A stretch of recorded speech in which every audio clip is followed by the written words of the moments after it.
Hello everyone, आई hope आप सब लोग एकदम अच्छे होंगे, स्वस्थ होंगे और आप लोगों की पढ़ाई भी एकदम अच्छी चल रही होगी। तो हम लोगों ने पिछली वीडियो में देखा था कि कौन-कौन से सोर्स हैं जिससे संविधान में लिए कौन-कौन से सोर्स हैं और किस देश से लिए गए हैं, वो हमने देखा था पिछली वीडियो में। आज की वीडियो में हम देखेंगे कि संविधान की अनुसूचियाँ कितनी हैं और किस अनुसूची में क्या है। तो चलिए तो फिर हम स्टार्ट करते हैं। आई होप आप सब लोग एकदम अच्छे होंगे, स्वस्थ होंगे और आप लोगों की पढ़ाई भी एकदम अच्छी चल रही होगी। तो चलिए हम अपनी वीडियो को स्टार्ट करते हैं। ये भी मैं आप लोगों को ट्रिक के साथ, ये तो वैसे नॉर्मल हो जाएंगी याद कैसे ज़्यादा नहीं है, लेकिन फिर भी मैं कोशिश करूँगी कि आप लोगों को याद करवा सकूँ। तो चलिए फिर हम स्टार्ट करते हैं। भारतीय संविधान की अनुसूचियाँ। भारतीय संविधान की अनुसूचियाँ शेड्यूल ऑफ इंडियन कॉन्स्टिट्यूशन। मूल संविधान में 8 अनुसूचियाँ थीं, अब वर्तमान में 12 अनुसूची हो गई हैं। और इससे आप यही मानना कि 1-2 क्वेश्चन आते ही रहते हैं, एक तो पक्का मिलेगा आपको। और यूपीएससी में तो वैसे भी 16 क्वेश्चन आते हैं, तो यहाँ से मिलने के चांस बहुत ज़्यादा हैं और आप लोगों को छोड़ना नहीं है इसमें कुछ भी। और आप लोगों को आर्टिकल 1 से लेके 51 तक पूरे आर्टिकल आप लोगों को याद होने चाहिए, क्योंकि ये पार्ट बहुत ज़्यादा मस्ट रहता है। और वैसे मैं आगे बताऊंगी कि आप लोगों को क्या क्या कैसे करना है। मैं आप लोगों को पूरा रिवीजन करवा दूंगी, यहाँ से आप लोगों को किसी का कोर्स लेने की कोई ज़रूरत नहीं है, ठीक है। और मैं ये भी बताऊंगी कि मैंने कहाँ से की है। और चलिए तो फिर आगे चलते हैं। हम देखते हैं जो 9th शेड्यूल है, जो ये 4 अनुसूचियाँ हैं, ये कब कब जुड़ी। जो पहले से 8 तो पहले से थी, 9th कब जुड़ी। पहला संविधान संशोधन फर्स्ट कॉन्स्टिट्यूशनल अमेंडमेंट 1951 में हुआ था। तो 9वीं अनुसूची कब जोड़ी गई थी, 1951 में जोड़ी गई थी। और 10वीं अनुसूची 52वां संविधान संशोधन 1985। 52वां 52 कॉन्स्टिट्यूशनल अमेंडमेंट 1985। और 11वां ये दोनों, ये 73वां संविधान संशोधन 1992 और 74वां संविधान संशोधन 1992। इन दोनों का सन बिल्कुल सेम है, केवल 11वीं अनुसूची 73वें संविधान में और 12वीं अनुसूची 74वें संविधान में। चलिए तो पहली अनुसूची से स्टार्ट करते हैं।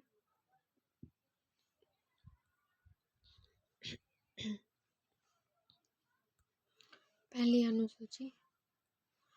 अनुसूची फर्स्ट शेड्यूल। भारत के राज्यों एवं संघ शासित प्रदेशों के नाम, सीमाएं, न्यायिक क्षेत्र रखे गए। पहली अनुसूची में संघ और उसके राज्य से क्षेत्र के नाम हैं और उनकी क्षेत्रीय सीमाएं हैं, न्यायिक क्षेत्र रखे। तो इसका याद कराएंगे, संघ एवं राज्य क्षेत्र। हमें दूसरी अनुसूची है। हम दूसरी अनुसूची देखेंगे। दूसरी अनुसूची में संवैधानिक पदों पर आसीन अधिकारियों के वेतन एवं भत्ते एवं उनके विशेष अधिकार हैं। तो आप देखेंगे कि किन किन को, मतलब किस किस को मिलते हैं दूसरी अनुसूची के अंतर्गत वेतन एवं भत्ते।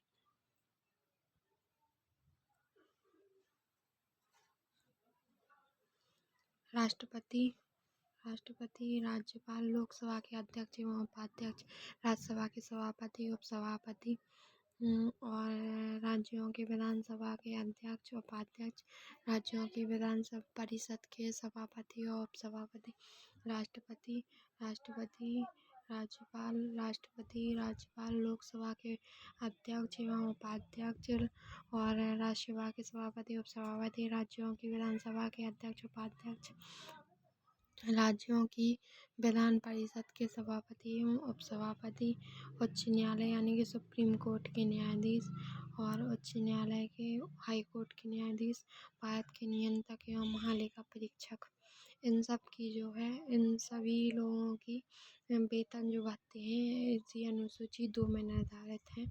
इसी अनुसूची 2 में इनका वर्णन है। चलिए तो अब हम अपनी अगली अनुसूची, थर्ड अनुसूची को देखते हैं।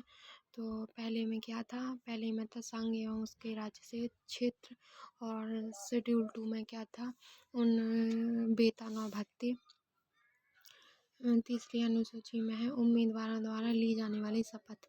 तो सबसे पहले तो आपको ये याद रखना है कि थर्ड अनुसूची में क्या है, शपथ दी गई है, लेकिन इसमें राष्ट्रपति की शपथ नहीं है।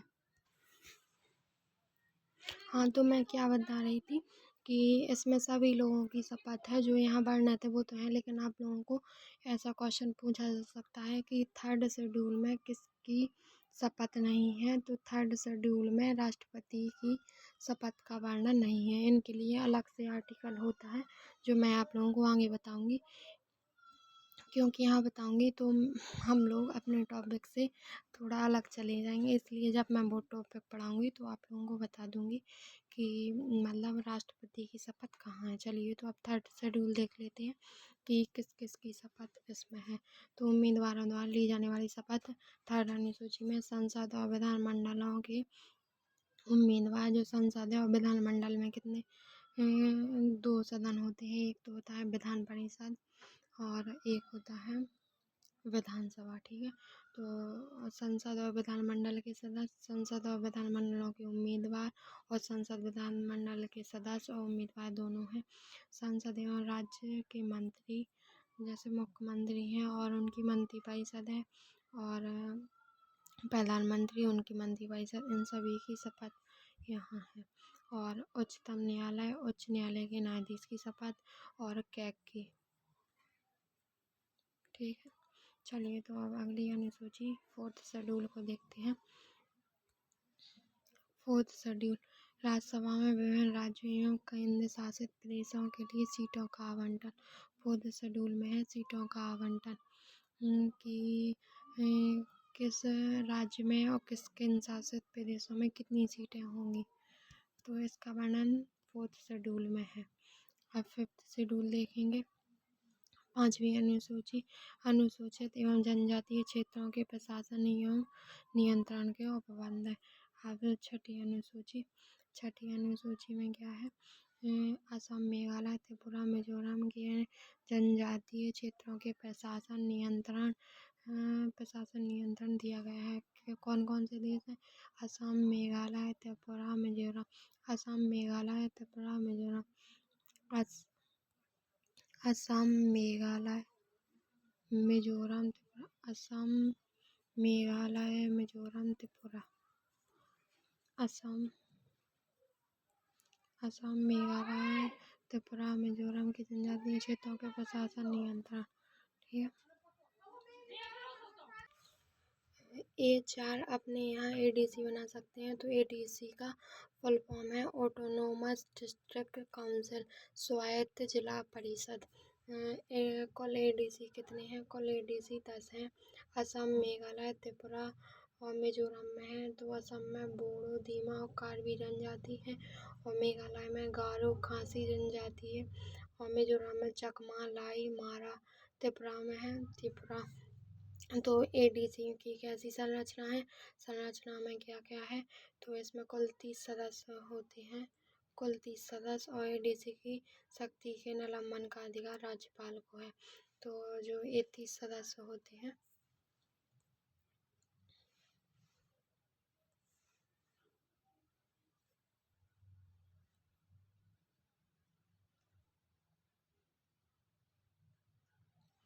ये जो 30 सदस्य होते हैं, इनमें 26 तो वोटिंग द्वारा और 4 गवर्नर द्वारा, मतलब राज्यपाल द्वारा अपॉइंट किए जाते हैं, ठीक है।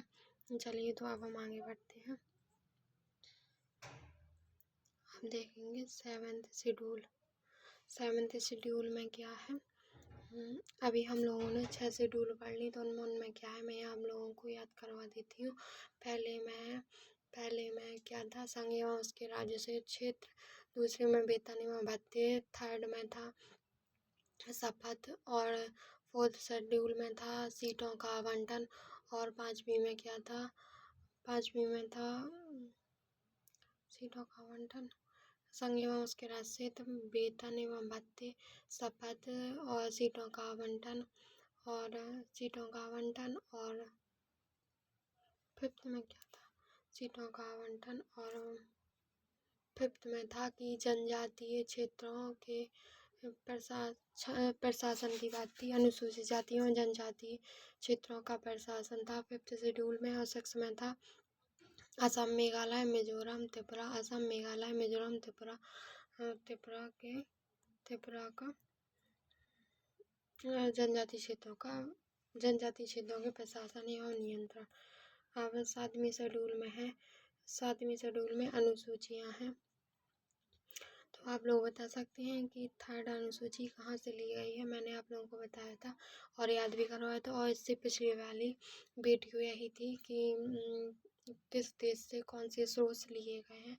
तो मैंने आप लोगों को याद करवाया था। ऑस्ट्रेलिया में TRAL, तो TRA आता है और L से, तो TRA से मैंने ट्रेड बताया था। और 3rd, इसी से 3rd बनता है। तो 3rd अनुसूची संबंधित सूची है, तो संबंधित सूची ऑस्ट्रेलिया से ली गई है। तो अब 7th शेड्यूल देखते हैं, 7वीं अनुसूची। तो 7वीं अनुसूची केंद्र और राज्यों के बीच शक्तियों का बंटवारा है कि जो संघ सूची है उस पर केंद्र सरकार कानून बनाएगी और राज्य सूची पर राज्य बनाएगी, और संबंधित सूची पर केंद्र और राज्य दोनों कानून बनाएंगे। और जो अवशिष्ट शक्तियाँ हैं और तो वो उन पर कानून केंद्र सरकार बनाएंगी। और अवशिष्ट शक्तियाँ कहाँ से ली गई हैं आप लोग बता सकते हैं। अगर नहीं पता है तो मैं आप लोगों को बताऊँ, लेकिन वैसे भी मैंने पिछली वीडियो में बताया था कि अवशिष्ट शक्तियाँ हैं, वो अवशिष्ट शक्तियाँ कहाँ से ली गई हैं। कहाँ से ली गई हैं मैंने आप लोगों को बताया था कि वो जहाँ संघ को मजबूत जो संघ को मजबूती प्रदान करे उसे कहते हैं, उसे वो चीज़ सोर्स कनाडा से लिए गए हैं। तो ये जो है अवशिष्ट शक्तियाँ हैं, ये कनाडा से लिया गया है। संघ सूची तो देखते हैं। संघ सूची में पहले 97 विषय थे, अब 100 विषय हो गए हैं। और राज्य सूची में पहले 66 विषय थे, अब 61 हो गए हैं। और संबंधित सूची में पहले 47 विषय थे, अब जो 52 हो गए हैं। मूल संविधान में संघ सूची में 97 विषय थे, मूल संविधान में संघ सूची में 97 विषय, अब जो 100 हो गए हैं, 3 बढ़ गए हैं। और राज्य सूची में 66 विषय थे और जो 61 विषय बचे हैं, जो 5 कम हो गए हैं। और संबंधित सूची में 47 विषय थे, अब जो 52 हो गए। तो आप लोगों को मैं ये बताना चाहती हूँ कि आप लोगों को जो ये 3 है, ये आप लोगों को याद नहीं करने हैं, क्योंकि ये बदलते रहते हैं। कुछ समय बाद 101 हो जाएगा, 62 हो जाएंगे, 53, ऐसे बदलते रहते हैं। लेकिन आप लोगों को ये बिल्कुल एग्जैक्ट याद होने चाहिए। ये आप लोगों से ज़्यादा पूछे जाते हैं कि मूल संविधान में कितने विषय थे। तो यहाँ फिर से रिवीजन कर लेते हैं। तो मूल संविधान में संघ सूची में 97 विषय थे, जो अभी बढ़कर 100 हो गए हैं। जो वर्तमान में अभी 100 हैं, लेकिन वो घट और बढ़ सकती हैं, इसलिए आप लोगों को मूल संविधान वाले याद रखना है। तो कितने थे संघ सूची में कितने विषय थे, संघ सूची में कितने विषय थे, 97 थे मूल संविधान में। और राज्य सूची में 66 थे, जो अभी 61 हो चुके हैं। और 47 विषय किस में थे, संबंधित सूची में थे, जो अभी कितने हो गए हैं, 52 हो चुके हैं। चलिए, तो अब हम 8वीं अनुसूची देखते हैं। 8वीं अनुसूची 8th शेड्यूल संविधान द्वारा मान्य भाषाएं। तो 8th शेड्यूल में कितनी भाषा हैं। पहले मूल संविधान में 14 भाषाएं थी, अब वर्तमान में 22 भाषा हैं। और शास्त्रीय भाषाएं हमारी कितनी हैं, 11 हैं। कौन कौन सी, तमिल है, तमिल 2004 में सबसे पुरानी शास्त्रीय भाषा। आपसे पूछा जाएगा पेपर में कि सबसे पुरानी शास्त्रीय भाषा कौन सी है, तो वो तमिल है। और कितनी शास्त्रीय भाषा हैं, तो 11 शास्त्रीय भाषा हैं, जो मतलब शास्त्रीय भाषाएं हैं तो कितनी हैं, 11 हैं। कहाँ, भारत में। और सबसे पहले कौन सी शास्त्रीय भाषा है, तो सबसे पहली तमिल है, जो 2004 में जोड़ी गई थी, जो सबसे पुरानी भी है। और संस्कृत 2005 में जोड़ी गई थी। तेलुगु और कन्नड़ 2008 में, मेघालय 2013 में, उड़िया 2014 में, मराठी, पाली, प्राकृत, असमिया, बंगाली 2004 में।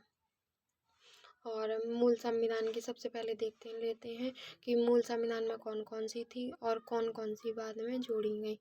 ठीक है, तो सबसे पहले देखते हैं कि मूल संविधान में 14 भाषा थी। कौन कौन सी थी? संस्कृत, हिंदी, उर्दू, गुजराती, कश्मीरी, उड़िया, पंजाबी, बांग्ला, असमिया। और वर्तमान में कितनी है? 22 भाषा हैं वर्तमान में। कौन सी है? मराठी, तमिल, तेलुगु, कन्नड़, मलयालम। ये सारी द्रविड़ भाषा है। मराठी, तमिल, तेलुगु, कन्नड़, मलयालम, ये पूरी 14 भाषा हो गई। फिर से एक बार देख लेते हैं तो कौन कौन सी है? कौन कौन? संस्कृत, उर्दू, हिंदी, गुजराती, कश्मीरी, उड़िया, पंजाबी, बांग्ला, असमिया। संस्कृत हिंदी, उर्दू, गुजराती, कश्मीरी, उड़िया, पंजाबी, बांग्ला, असमिया, मराठी, तमिल, तेलुगु, कन्नड़, मलयालम। ये सभी द्रविड़ भाषाएं मतलब दक्षिण भारत की भाषा है ये चारों। अब देख लेते हैं 21वें संविधान संशोधन से। 21वें संविधान संशोधन से 21वें संविधान संशोधन से 21वां संविधान संशोधन 1967। 21वां संविधान संशोधन 1967 से सिंधी भाषा जोड़ी है। 71वां संविधान संशोधन 1992 से नेपाली, मणिपुरी, कोंकणी। और 92वां संविधान संशोधन से 2003 में मैथिली, संथाली और डोगरी और बोडो।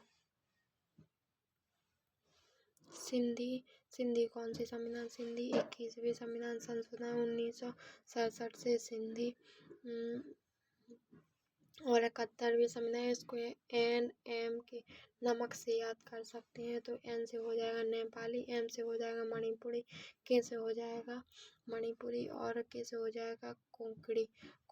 71वें संविधान संशोधन से।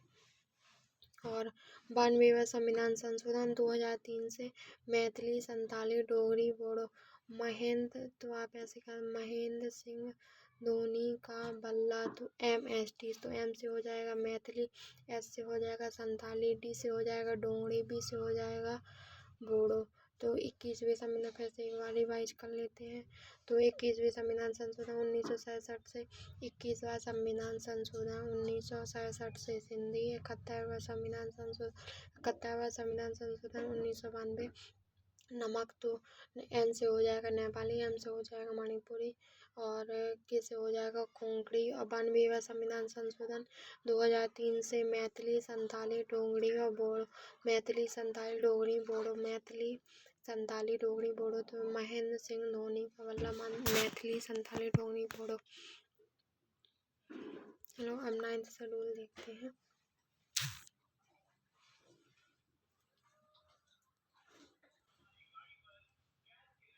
चलिए अब 9th शेड्यूल देखते हैं। 9वीं अनुसूची। तो 9वीं अनुसूची के अंतर्गत यदि मौलिक अधिकार का उल्लंघन करे तो वह अमान्य हो जाएगा। तो 9वीं अनुसूची जोड़ी गई थी। तो मैंने आप लोगों को स्टार्टिंग में भी बताया था कि 9वीं अनुसूची पहले संविधान संशोधन 1951 में जोड़ी गई थी। आर्टिकल 31B के द्वारा जोड़ी गई थी, 31B द्वारा। तो इसमें भूमि सुधार की बात की गई है, जमींदारी उन्मूलन, इसमें रखे कानून न्यायिक समीक्षा नहीं होगी। जो इसमें कानून रखे गए हैं उनकी न्यायिक समीक्षा नहीं होगी। और उनके अब देख लेते हैं 9वीं अनुसूची के अंतर्गत अधिनियम यदि मौलिक अधिकार का उल्लंघन करे तो वह अमान्य हो जाएगा। अगर जो 9th शेड्यूल है इसमें जो भी अधिनियम है इसके अंतर्गत जो भी अधिकार है यदि मौलिक अधिकार का उल्लंघन करें तो वह अमान्य हो जाएगा। और 9वीं अनुसूची कब जोड़ी गई थी? पहले संविधान संशोधन 1951 से जोड़ी गई थी। और 9वीं अनुसूची में क्या है? भूमि सुधार है और जमींदारी उन्मूलन है। तो सबसे पहले रिवाइज कर लेते हैं। पहली अनुसूची में संघ एवं उसके राज्य से हित है, दूसरी में वेतन एवं भत्ते, तीसरी में शपथ है और चौथी अनुसूची में क्या था? सीटों का आवंटन। और 5th शेड्यूल में था अनुसूचित जाति एवं जनजातीय क्षेत्रों के प्रशासन एवं व्यवस्था की बात की गई है। और 6वीं अनुसूची में असम, मेघालय, त्रिपुरा, मिजोरम, के प्रशासन एवं व्यवस्था की बात की गई है। और 7th शेड्यूल में संबंधित सूची, संघ सूची, केंद्र और राज्य के बीच बंटवारा की बात की गई। 8वीं शेड्यूल में भाषाएं हैं। भाषाएँ हैं कि ये संविधान में कौन-कौन सी भाषाएँ हैं जो पहले कितनी थी। पहले पहले कितनी भाषाएँ थीं? पहले 14 भाषाएँ थीं जो मूल संविधान में थी, अब 22 हो गई हैं। और शास्त्रीय भाषाएँ 11 भाषाएँ। अब 9वीं अनुसूची हमने देखा था, फिर से एक बार रिवाइज कर लेते हैं। 9वीं अनुसूची में भूमि सुधार है। 9वीं अनुसूची में क्या है? भूमि सुधार है। तो वो जो पहले संविधान 1951 से जोड़ी गई है। भूमि सुधार, जमींदारी उन्मूलन, इसमें रखे गए कानूनों की न्यायिक समीक्षा नहीं होगी। और केशवानंद भारतीवाद 24 अप्रैल 1973 के बाद कानूनों की समीक्षा हो सकती है। कानूनों की समीक्षा जो ये बाद आया था, मतलब केस था जो केशवानंद भारतीवाद वाला, तो उसमें कहा गया था कि 24 अप्रैल 1973 के बाद के कानूनों की न्यायिक, मतलब जो न्यायिक पुनर्लोकन है उसकी समीक्षा की जा सकती है। अब देखेंगे 10वीं अनुसूची। 10वीं अनुसूची में है 10वीं अनुसूची 52वें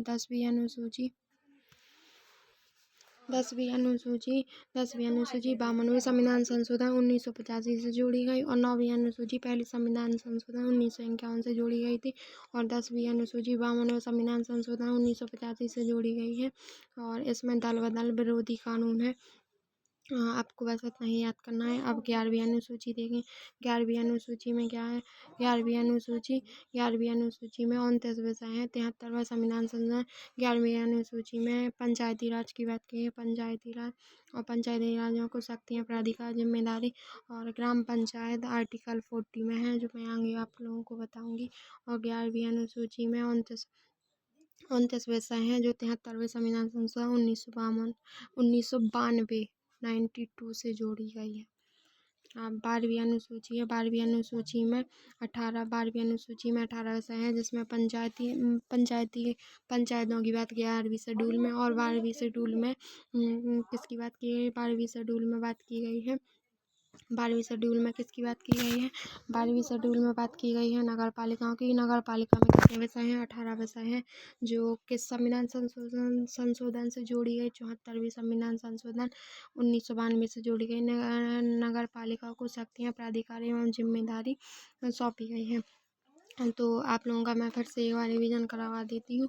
तो जो 9th शेड्यूल है वो कब जोड़ी गई, आप लोग बताना, मैं भी बताती हूँ। मैं आप लोगों का रिवीजन एक बार फिर से करवा देती हूँ। तो पहली अनुसूची है वो कब जोड़ी गई? जो पहले संविधान संशोधन 1951 से जोड़ी गई, मतलब 9th शेड्यूल। और 10th शेड्यूल कब जोड़ी गई?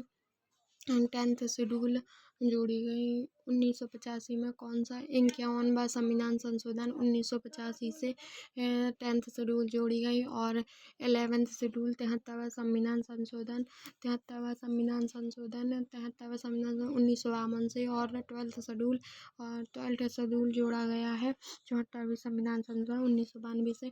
और पहली अनुसूची में क्या है? संघ एवं उसके राज्य से। दूसरी अनुसूची में वेतन भत्ते। तीसरी में शपथ है। चौथी अनुसूची में क्या है? सीटों का आवंटन है। 5वीं अनुसूची में SC या ST के प्रशासन की बात है। और 6 अनुसूची में असम, मेघालय, मिजोरम, त्रिपुरा की जो प्रशासन और व्यवस्था की बात की गई है। और 7 शेड्यूल में है अनुसूची, मतलब 3 जो संघ सूची, राज्य सूची, संबंधी सूची, मतलब केंद्र और राज्य के बीच बंटवारा की बात की गई है। और 8th शेड्यूल में है जो भाषाएं हैं, संविधान की भाषाएं, जो पहले 14 भाषाएं थी अब हो गई हैं 22। और 9वीं अनुसूची में है भूमि सुधार। 10 में है दल बदल। और 11 में है ग्राम पंचायत। 12 में है पंचायती राज। आई होप आप सब लोगों को अब आप लोगों का रिवीजन तो हो गया है। और आई होप आप सब लोगों को वीडियो पसंद आई होगी। अगर पसंद आई हो तो लाइक ज़रूर करना, सब चैनल को सब्सक्राइब करना। ऐसे ही मैं आप लोगों को सारे टॉपिक की वीडियो दूंगी। चलिए तो फिर मिलते हैं नेक्स्ट वीडियो में। Okay bye, take care. I hope आप सब लोग अच्छे ही होंगे और मन लगा कर पढ़ाई करना। चलिए तो हम अगली वीडियो में मिलेंगे। Okay bye. ओम नमः शिवाय। राधे राधे।